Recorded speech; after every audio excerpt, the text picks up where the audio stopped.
Hi, నమస్కారం అండి. ఇవాళ మనతో పాటుగా అజయ్ వేములపాటి గారు, జనసేన పార్టీలో క్రమశిక్షణా సంఘం అధ్యక్షులు, అలాగే టిడ్కో చైర్మన్గా ఇటీవల కాలంలో బాధ్యతలు చేపట్టిన నాయకులు ఉన్నారు. సో ప్రస్తుతం టిడ్కో చైర్మన్గా బాధ్యతలు చేపట్టిన తర్వాత ఆయన దృష్టికి వచ్చిన అంశాలు ఏంటి, ఏ రకంగా ఆ అంశాన్ని ముందుకు తీసుకెళ్తారనేవి మాట్లాడే ప్రయత్నం చేద్దాం. అన్న నమస్తే. నమస్కారం అన్న, ఇప్పుడు టిడ్కో చైర్మన్గా మీరు బాధ్యతలు చేపట్టిన తర్వాత ఇదే మిమ్మల్ని కలవడం కాబట్టి ముందుగా అభినందనలు కిరణ్ టీవీ తరఫున. Thank you very much. అన్న, మీరు టిడ్కో చైర్మన్గా బాధ్యతలు చేపట్టిన తర్వాత మీరు గమనించిన అంశాలు ఏంటి? 2014 నుంచి 19 వరకు టిడ్కో గృహాలంటే దేశంలోనే ద బెస్ట్ అనుకునేలాగా ఉండి, 19 నుంచి 24 వరకు శిథిలావస్థకు చేరుకునే చాలా చోట్ల. మీరు బాధ్యతలు చేపట్టిన తర్వాత పరిశీలించిన వాస్తవాలు ఏంటి? టిడ్కో గృహాలు యాక్చువల్గా టిడ్కో చైర్మన్ అంటే అసలు ఏంటి అనేది కొంచెం అవగాహన చేసుకుంటానికి కొంచెం టైం పట్టింది. టిడ్కో గృహాలు ఏంటంటే అర్బన్ ఏరియాస్లో వాళ్ళ ఎకనామిక్లీ వీకర్ సెక్షన్ అంటే పేద, సోషలీ మన సామాజికంగా వెనకబడిన తరగతులకి, పేద బడుగు వర్గాలకి ఒక నాణ్యత గల ఇల్లు వాళ్ళకి కట్టించి ఇచ్చేటట్టు, ఉట్టి ఇల్లే కాకుండా దాంతోపాటి ఆ సముదాయంలో మనం ఏదైతే ఇప్పుడు మేము ఉంటున్నాం ఒక గేటెడ్ కమ్యూనిటీలో, ఈ గేటెడ్ కమ్యూనిటీలో ఏమేమి ఉంటాయి? ఒక కామన్ ఏరియాస్ ఉంటుంది, షాపింగ్ మాల్స్ ఉంటాయి, ప్రైమరీ హెల్త్ సెంటర్ ఉంటుంది, అలాగే స్కూల్స్, ఇవన్నీ కూడా అటువంటి సముదాయాల్లో సమకూర్చి అక్కడ చేరే ప్రజలకి అన్ని వసతులతో ఉండే ఒక గేటెడ్ కమ్యూనిటీ లాంటి ప్రాంతాలు మనం చేసిస్తే బాగుంటుంది అని చెప్పి ఒక మంచి ఆలోచనతో అప్పటి ప్రభుత్వం చంద్రబాబు నాయుడు గారి హయాంలో 2016లో ఈ టిడ్కో సంస్థ అనేది స్థాపింపబడింది. సో దీన్ని ప్రైమ్ మినిస్టర్ ఆవాస్ యోజన అంటే ప్రైమ్ మినిస్టరు ఈ అర్బన్ ఏరియాస్లో ఏదైతే ఇల్లు కడతారో దానికి ఆవాస్ యోజన కింద PMAY-1 అంటారు. దాని కింద వాళ్ళు కొంచెం సహాయ సహకారాలు అందిస్తే మన స్టేట్ గవర్నమెంట్ కొంచెం సబ్సిడీ, అలాగే టిడ్కో సంస్థ దానికి సంబంధించిన ఇన్ఫ్రాస్ట్రక్చర్ ఏదైతే మౌలిక సదుపాయాలు కావాలో దాన్ని సమకూర్చే విధంగా ఇట్లా 3 ఈ state government, central government, TIDCO కలిపి మంచి గృహ సముదాయాలు నిర్మించే విధంగా స్థాపించబడింది. 3 రకాల గృహ సముదాయాలు. ఒకటి వచ్చి 1 BHK అంటే 330 స్క్వేర్ ఫీట్, 1.5 BHK అంటే అరౌండ్ 360 స్క్వేర్ ఫీట్, 2 BHK అంటే 430 స్క్వేర్ ఫీట్, 430 చదరపు అడుగులు. అట్లా చేసి స్టేట్ గవర్నమెంట్ 1.5 లక్ష, సెంట్రల్ గవర్నమెంట్ 1.5 లక్ష, 90,000 మన టిడ్కో సంస్థ కలిపి 3,90,000 సబ్సిడీ. అన్నిటికన్నా కింద ఈ 1 బెడ్రూమ్ దాంట్లో ఏదైతే 330 చదరపు అడుగులతో చేసేదానికి 25,000 రూపాయలు ఎవరికైతే ఇల్లు ఇస్తున్నామో బెనిఫిషరీ వాళ్ళు కట్టాలా. 2.5 లక్ష బ్యాంక్ నుంచి తీసుకోవాలా లోన్. అర్హులైన వాళ్ళకు మాత్రమే 2.5 లక్ష ఇస్తారు. అలాగే 360 దానికి ఈ బెనిఫిషరీ 50,000, 3 లక్షల బ్యాంక్ లోన్. సిబిల్ స్కోర్ ఉండి అర్హులైన వాళ్ళకి లోన్ ఇస్తారు. అలాగే లాస్ట్లో 2 బెడ్రూమ్ దీనికి 1 లక్ష రూపాయలు బెనిఫిషరీ ఇస్తారు. ఎవరైతే లబ్ధిదారులు ఉన్నారో వాళ్ళు 1 లక్ష రూపాయలు ఇస్తారు. వాళ్ళు 3.5 లక్ష లోన్ తీసుకుంటారు. సో ఈ విధంగా మంచి స్కీమ్ తీసుకొని వచ్చి గవర్నమెంట్ ల్యాండ్ కొని మొత్తం అప్పట్లో సెంట్రల్ గవర్నమెంట్ 7 లక్షల ఇళ్ళకి శాంక్షన్ చేస్తే స్టేట్ గవర్నమెంట్ ఒక 1,200 కోట్లు పెట్టి ల్యాండ్ కొని ఇప్పట్లో మా వల్ల అయింది ఇంతవరకే. ఈ 1,200 కోట్లతో కొన్న ల్యాండ్కి 4,52,000 ఇళ్ళు వస్తాయని చెప్పి 4,52,000 ఇళ్ళు శాంక్షన్ చేశారు 2016లో. ఈ 2016లో శాంక్షన్ చేసింది కాకుండా టెండర్లకు పోయి చేస్తే ఈ మొత్తం పథకం 39,500 కోట్ల రూపాయలు పడుతుంది. సో దాన్ని టెండర్ ప్రాసెస్లో పోయి పెద్ద పెద్ద కంపెనీలు L&T అయితే ఏమి, టాటా అయితే ఏమి, నాగార్జున అయితే ఏమి, అట్లా మంచి రెప్యూటెడ్ కంపెనీస్కి ఇచ్చి చాలా. ఇంకోటి ఏంటంటే టెక్నాలజీ కూడా షేర్ వాల్ టెక్నాలజీ అంటారు. అంటే బ్రిక్స్ మన ఇటుకలు లేకుండా ప్రీకాస్ట్ చేసి తొందరగా కట్టేసేటట్టు 3 గ్రౌండ్ ప్లస్ 3 ఫ్లోర్స్ కట్టి చేసేటట్టు మనం అందరికి ఇళ్ళకి తొందరగా కట్టి మనం ఇచ్చేస్తాం. దీంట్లో బాగా త్వరితగతిన చేశారు. కానీ 2016లో స్టార్ట్ చేశారు కాబట్టి అంత పెద్ద బృహత్తర పథకం 3 ఏళ్లలో కంప్లీట్ చేయకపోయారు.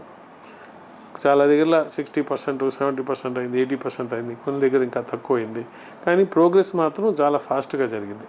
అప్పట్లో చంద్రబాబు నాయుడు గారు కానీ, లేదు అప్పట్లో మున్సిపల్ శాఖ మంత్రి నారాయణ గారు కానీ దీని మీద స్పెషల్ ఫోకస్ పెట్టి బాగా చేశారు. 2019 వచ్చేసరికి ప్రభుత్వం మారింది. ప్రభుత్వం మారిన తర్వాత ఏం జరిగిందంటే 2019 నుంచి 24లో జగన్మోహన్ రెడ్డి ప్రభుత్వం వచ్చి ఒక 3 నెలల తర్వాత ఒక నోటీస్ ఇచ్చారు. ఏమనంటే ఈ టిడ్కో సముదాయాల్లో 25% కానీ దాన్ని తక్కువ శాతం కానీ కంప్లీట్ కాని ఇల్లు ఉంటే ఆ ఇళ్ళని మేము ముందరికి తీసుకోపోము. సో అది ముందర లెక్క తేల్చండి అని చెప్పారు. ఓకే. సో ఈ 25% కన్నా తక్కువ కన్స్ట్రక్ట్ అయిన ఇల్లు ప్లస్ రకరకాల కారణాల వల్ల తోచుకొచ్చినవి, ఇవి మేము ఇయ్యము అంటే అసలు స్టార్ట్ కాకపోతే అసలు చేయమని చెప్పి ఇవన్నీ తీసేసి 4,52,000 ఉన్న ఇళ్ల సంఖ్యని 2,62,000కి తీసుకొచ్చారు. సగాటికి సగం తగ్గిపోయింది. దానివల్ల ఏ విధమైన ఇబ్బందులు మీకు తర్వాత చెప్తాను. సరే, 2,62,000 ఇచ్చి దాన్ని కూడా ఏం చేశారంటే ఈ ఇచ్చిన కంపెనీలకి అంతా రేట్లు ఎక్కువ ఉన్నాయని చెప్పి ఇట కాదు రివర్స్ టెండర్ ప్రాసెస్ అని అన్నారు. సో మళ్ళీ ఈ ఉన్న వాళ్ళని ఆపి రివర్స్ టెండరింగ్ ప్రాసెస్ చేసి మళ్ళీ వస్తే మళ్ళీ మోరాలెస్ ఈ కంపెనీలే వచ్చాయి. ఇచ్చిన తర్వాత సరే మీరు మొదలు పెట్టండి, మిగిలిన పనులు కంప్లీట్ చేయండి అని చెప్పారు. చెప్పిన వాళ్ళు ఏం చేశారు, ఈ 25,000 రూపాయలు ఎవరైతే లబ్ధిదారులు ఈ 1 BHK 300 చదరపు అడుగులు ఉన్నారో వాళ్ళని మీరు అంత కట్టబడలేదు, ₹1 కడితే మాత్రం చాలు అని చెప్పి ఒక జీవో పట్టుకొచ్చారు. రెండోది ఏం చేశారంటే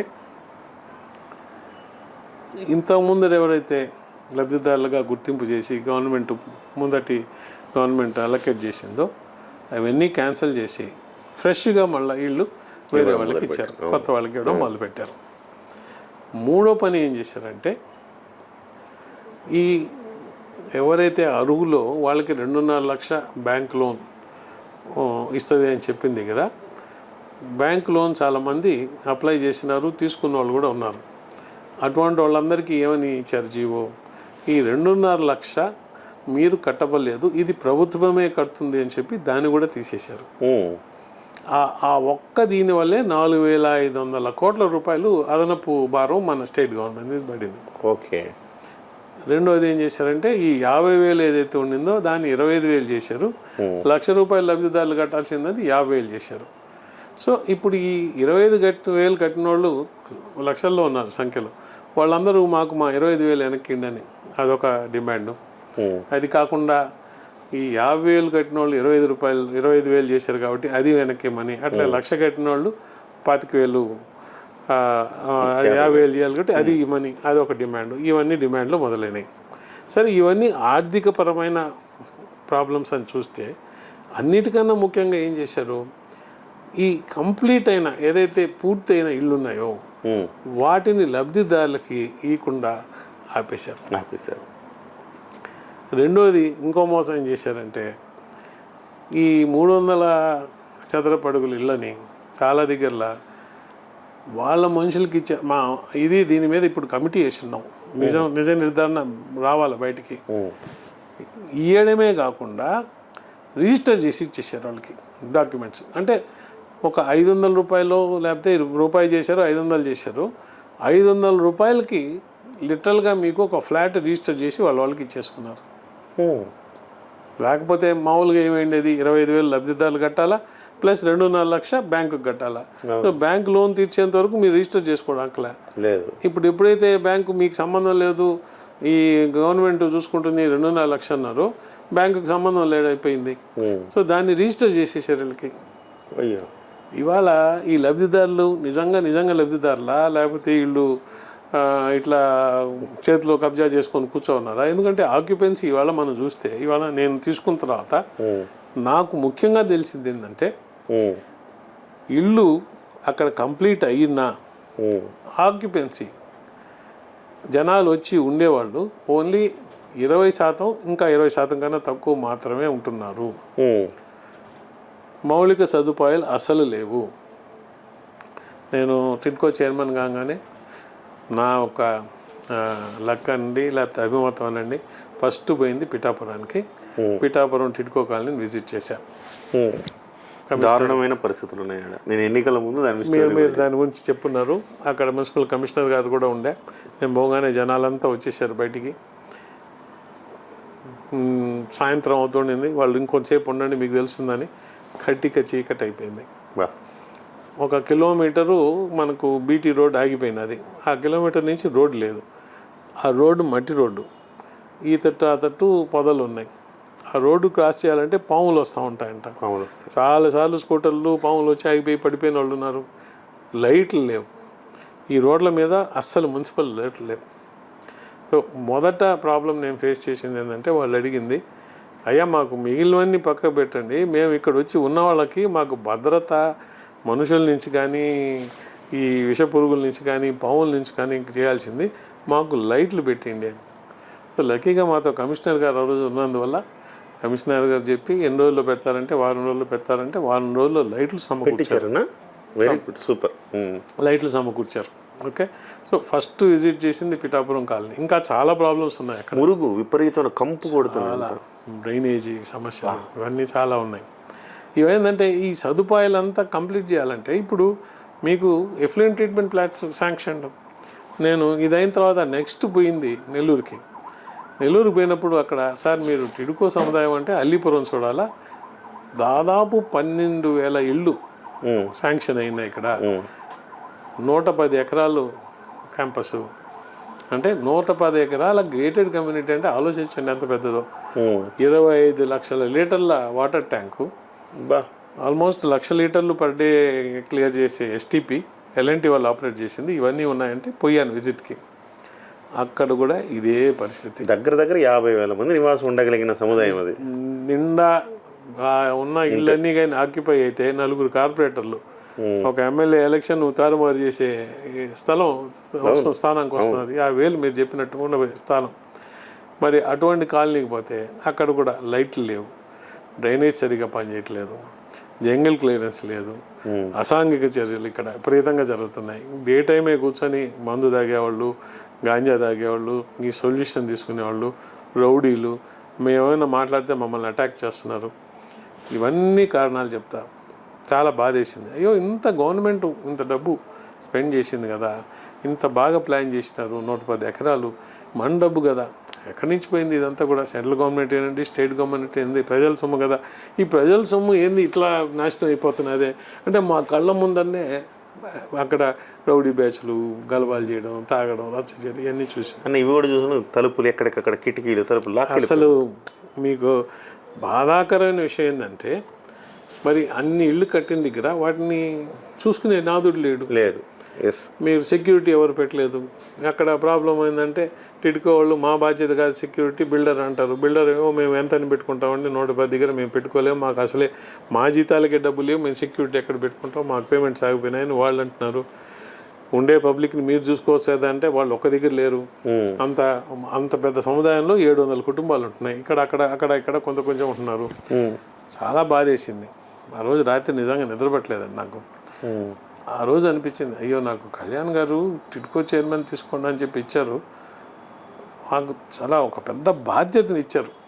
అవును, నాకు అది ఏదో పదవి అలంకరణ కాదు, చాలా పెద్ద బాధ్యత ఉంది. ఇది సామాజిక బాధ్యత.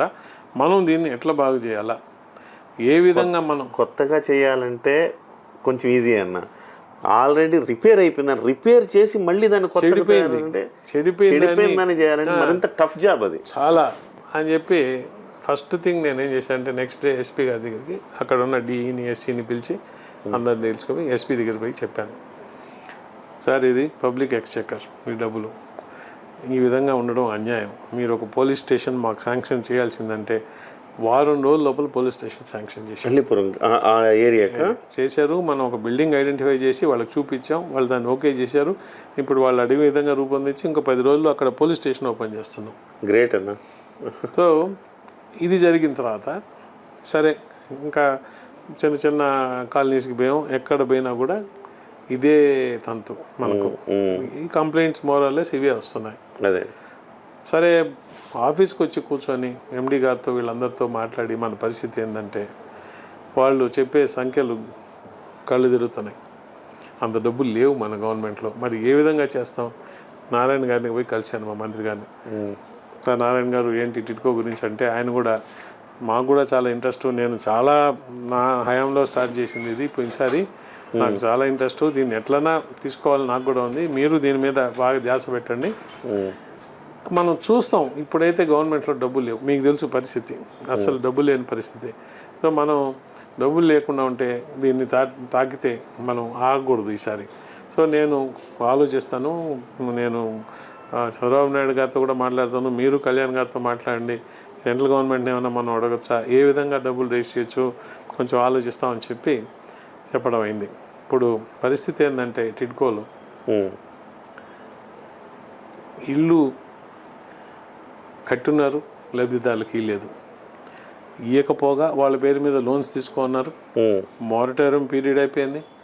సో ఇప్పుడు బ్యాంకులు, మాకు మొన్న అసెంబ్లీలో చర్చ జరిగింది టిడ్కో గురించి, మాట్లాడిన ఆల్మోస్ట్ ప్రతి ఒక్క ఎమ్మెల్యే ఇదే కంప్లైంట్ చెప్తున్నారు. అయ్యా మా దగ్గరికి టిడ్కో లబ్ధిదారులు పిటిషన్లు ఎత్తుకొని వస్తున్నారు, ఏమంటే మీరు మాకు రుణాలు మా పేరు మీద తీసుకున్నారు, రుణాలు తీసుకొని మాకు ఇల్లు లేదు, ఆ 2 ఏళ్ళ పీరియడ్ అయిపోయి ఇప్పుడు బ్యాంక్ వాళ్ళు మా ఇంటికి వచ్చి మీరు ఇప్పుడు ఈఎంఐలు కట్టండి అని అడుగుతున్నారు, మరి మేము కట్టిన ₹1,00,000 జవాబు చెప్పట్లేదు, మా పేరు మీద లోన్లకి వచ్చేసినాయి, మాకు ఇల్లు లేదు, మా పరిస్థితి ఏంటి, మేము ఎందుకు కట్టాలా? నిజంగా కూడా చాలా బాధాకరమైన పరిస్థితి. ఎందుకంటే మనం ఇచ్చింది ఎటువంటి సెక్షన్స్కి, పేద బడుగు వర్గాల్ని మనం ఇంకా వాళ్ళని పేదరికంలో దోస్తూ ఇంకా వాళ్ళని బాధ పెట్టే పరిస్థితికి వచ్చింది.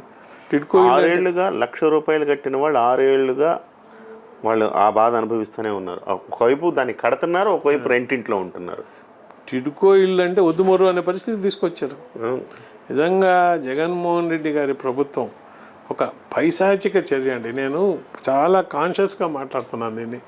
ఒక పైశాచిక చర్య అంటే ఒక అటువంటి ఎవరు చేయకూడదు, ఏ ప్రభుత్వం కూడా ఈ పని చేయకూడదు. అది ఎవరి డబ్బులు కాదు కదా, ప్రజల డబ్బులు కదా, ఇట్స్ పబ్లిక్ మనీ. పబ్లిక్ మనీని మనం ఒక గవర్నమెంట్, కిందటి గవర్నమెంట్ స్టార్ట్ చేసింది కాబట్టి, ఈ గవర్నమెంట్ నేను 39,500 కోట్లతో వచ్చిన ప్రాజెక్ట్ని అట్లా గాలికి వదిలేసి, లక్షల ఇళ్ళని అట్లా వదిలేసి శిథిలావస్థకు తీసుకొచ్చి ఎవరన్నా చేస్తారా? మరి చేసిన వాళ్ళని మనం ఏం చేయాలా? అటువంటి వాళ్ళని ఆఫీసర్స్ అయితే, గవర్నమెంట్ అయితే, పాలిటిషియన్స్ అయితే వీళ్ళందరినీ నిలదీయాల్సిన అవసరం లేదా? ₹1 ₹2 కాదే.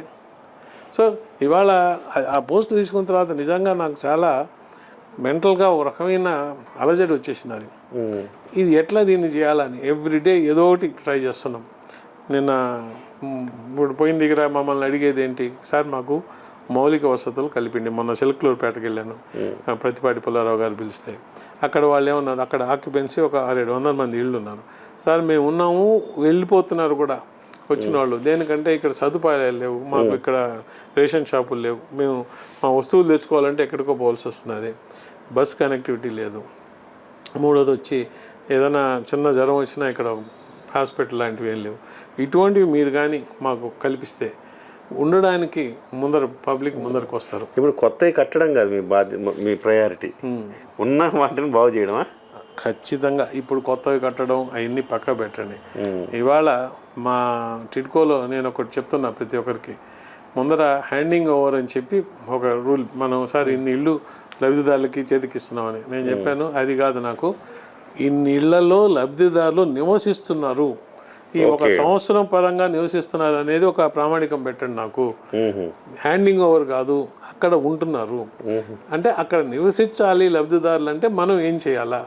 సో ముందర డబ్బులకి సంబంధం లేకుండా ఏ పనులు చేయగలం. ఇవాళ రేషన్ షాపులు, దానికేం డబ్బులు పల్లె, ఐడెంటిఫై చేయడం, పెట్టడం. సో రేషన్ షాపులు తెచ్చి పెట్టాలనుకుంటున్నాం. నిన్న మన skill development corporation SEEDAP chairman Deepak గారు వచ్చారు, వాళ్ళతో మాట్లాడాం. లోకేష్ గారు చెప్పారట, ఈ అర్బన్ ఏరియాస్లో మనం స్కిల్స్ అంటే టైలరింగ్ అంటే ఈ soft skills, semi skill workers అంటారు కదా, ఆటో మెకానిక్ అయితే టైలరింగ్ అయితే ఎలక్ట్రీషియన్, ప్లంబరు, ఏదైతే ఈ సముదాయాల్లో బాగా ఉపయోగపడతాయో అటువంటి వాళ్ళందరినీ మనమే ట్రైన్ చేసి సర్టిఫికేట్ ఇచ్చి అక్కడ వాళ్ళకే ట్రైన్ చేసి అక్కడే వాళ్ళకి వాళ్ళ వ్యాపారం పెట్టుకునే విధంగా చిన్న స్థలాలు చేసిస్తే వాళ్ళు అక్కడ నివసించి చేసుకుంటారు కదా, బయటికి పోబలే కదా. సో అదొక ఐడియా పెట్టి చేయాలి. సో ఆ విధంగా ఒకటి. తర్వాత వచ్చి మనం మనోహర్ గారు మా సివిల్ సప్లైస్ మినిస్టర్ వారి దగ్గరికి వెళ్ళాము. సార్ ఎక్కడికో పోవాల్సి వస్తున్నది, మనం ఇక్కడనే కానీ పెడితే స్కిల్ డెవలప్మెంట్ అదే మన రేషన్ షాప్స్ వాళ్ళకి చాలా ఉపయోగపడుతుందంటే మీరు ఐడెంటిఫై చేసి ఎన్ని కావాలో చెప్పండి, శాంక్షన్ చేస్తా అని నిన్న మాట ఇచ్చారు. అలాగే సత్య గారు వారి దగ్గరికి వెళ్ళాలనుకుంటున్నాం. దానికన్నా ముందర హోమ్ మినిస్టర్ గారి దగ్గరికి నేను మా ఎండి గారు వెళ్ళాం. 40,000 పాపులేషన్ గల ఈ సముదాయాలకి ఒక పోలీస్ స్టేషను, 10,000 పైన ఉండే వాళ్ళకి ఒక పోలీస్ అవుట్ పోస్టు, లేని ఇంకా అంతకన్నా తక్కువ దానికి రెగ్యులర్ గస్తీ, సెక్యూరిటీ కెమెరాలు కంప్లీట్గా గవర్నమెంట్ కాస్తో అన్ని టిట్కో కాలనీలు సెక్యూరిటీ కెమెరాలు, డ్రోన్ కెమెరాలు, వీటికి అన్నిటికీ శాంక్షన్ అయ్యాయి. ఆమె ఇమ్మీడియట్గా పాజిటివ్గా స్పందించి నేను డీజీపీ గారితో మాట్లాడతాను, డీజీపీ గారికి చెప్పి ఇవన్నీ శాంక్షన్ చేస్తానని అదొకటి తీసుకున్నాం. అంటే మన చేతుల్లో ఉండి ఇమ్మీడియట్గా మనం డబ్బులు పెట్టకుండా చేయగలిగిన ఏందేని ఐడెంటిఫై చేసి అక్కడ ఉండడానికి వాళ్ళ జీవన పరిణామాలు ఎట్లా మెరుగుపరుస్తూ అక్కడికి వచ్చి ఉండడానికి మనం ఏ విధంగా చేస్తామనే దాని మీద బాగా మాట్లాడుతున్నాం. ఇప్పుడు ఆ ప్రయత్నం మీదే రకరకాలుగా సత్య గారిని కలవబోతున్నాం. సార్ ఒక ప్రైమరీ హెల్త్ సెంటర్ పెట్టండి, ఈ సెక్రటేరియట్స్ ఉన్నాయి కదా అవి కూడా తెచ్చి అక్కడ పెట్టండి, ఇటువంటివన్నీ కూడా తెచ్చి మీకు అన్ని సౌకర్యాలు ఇక్కడనే మేము సమకూరుస్తున్నాం, మిమ్మల్ని మేము బాగా చూసుకుంటాం. టిట్కో కాలనీస్ అంటే నిజంగా కూడా మంచి ప్రామాణికలతో కట్టినవి కాబట్టి అన్ని సౌకర్యాలు ఉంటాయని చెప్పి తీసుకురావడం మా ధ్యేయం. ఈ 2025 అంతానికల్లా ఇంకొక 1,00,000 సముదాయాలన్నా రెడీగా చేసి 1,00,000 ఇళ్ళన్నా చేసి ఆ 1,00,000 ఇళ్లలో జనాల్ని తెచ్చి ఉండేటట్టు చేయాలని ఒక టార్గెట్ మన మనసులో ఉంది. ఆ విధంగా మనం ముందరకు పోవాలి. అంటే 2.5 లక్షల ఇళ్లలో ఇప్పుడు వరకు వచ్చి ఒక 50,000 మంది ఉంటున్నారు, 2 లక్షల ఇళ్ళు ఖాళీగా ఉన్నాయి. 57,000 ఇళ్ళు మాత్రమే ఆక్యుపైడ్, ఆల్మోస్ట్ 2 లక్షల ఇళ్ళు ఖాళీగా ఉన్నాయి. చిన్నప్పుడు మేము చూసి రాజీవ్ గృహకల్ప, ఇందిరా ఇళ్ళు ఈ చూసేవాళ్ళం, పెచ్చులు కింద పడిపోతూ ఉండేది. ఏంటి ఇలాంటి ఎట్లా ఉంటారు, అసాంఘిక కార్యకలాపాలకు అడ్డాలుగా ఉండేవి.